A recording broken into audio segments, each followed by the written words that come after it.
What's going on, guys? Welcome back to the channel, or welcome if it's your first time here. One of the big questions that preppers often ask, especially new preppers who are just starting out, is how much food should I store? They don't want to store too little or too much. They want to store the exact amount that they're going to need for a certain length of time for the number of people who are in their family or in their group.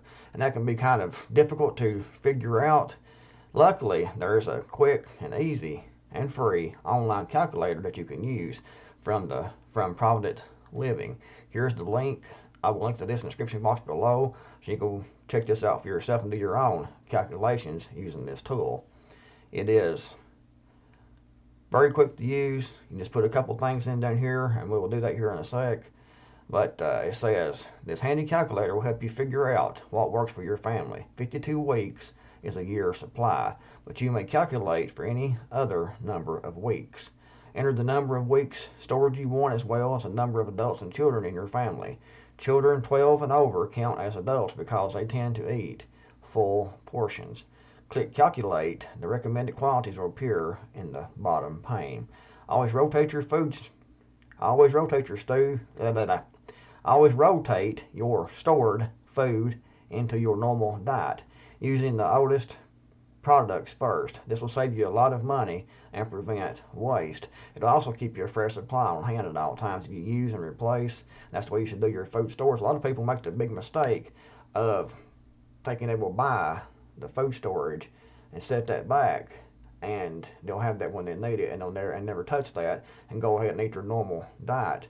When in reality, you need to be storing back your normal diet as much as possible, but you also need to be using that and rotating that on a first in, first out basis. That way, you always have the freshest supply on hand, because if you buy this can of soup first, and then you buy this other can of soup next month, when you want a can of soup, you want to eat this can of soup that you bought first and put this back, and then buy another can to keep it rotating. That way you keep a fresh supply on hand at all times.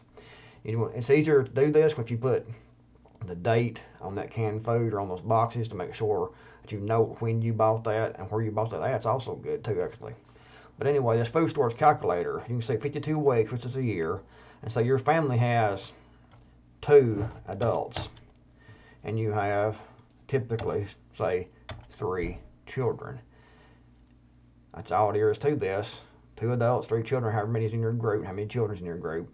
Then you just hit calculate, and you can see down here it calculates the numbers to let you know how much you need. Grains, this includes wheat, rice, oats, corn, barley, pasta, etc. So you need 1,500 pounds for a year. Like I said, you can also take this and calculate this for 6 months, 3 months, or whatever to come up with how much you need, approximately. Everyone's food storage will be different, your needs will be different. However, this can give you a great general idea of how much you need to put back, and it will give you something to actually shoot for and to give you some exact numbers. But you also need to tailor this to the foods that you and your family or your group want to eat. You don't want to store back things that no one actually wants to eat. That's why you can use this as a general calculation, and you can then substitute. However, when you're doing these substitutions, you want to be sure to keep those food product weights in mind and try to calculate those to equal what is on this list. And you also want to equal the same caloric intake as what the foods are on this list. So you can substitute, but try to keep the weight the same and the caloric intake approximately the same. You can see dried beans, split peas, nuts, lentils, 237 pounds. Dried products, powdered milk, cheese, canned cheese, 118 pounds. Sugar, white sugar, brown sugar, syrup, molasses, honey, 237 pounds. Just different things here: salt, 24 pounds. Fats, which is vegetable oil, shortening, canned butter, etc., 119 pounds. And water, 140 gallons. So you see, this gives a good general indication what you need. It gives you some numbers to shoot for and some weights, and I think it's very handy, and I think it'll help you all quite a bit. But anyway, I'll put this link in the description box below. You can check this out. Hope you enjoy it, guys. If you do, give me a big thumbs up. Thanks for watching, and the Creekmore out of here, and I'll see you guys in the next video, hopefully.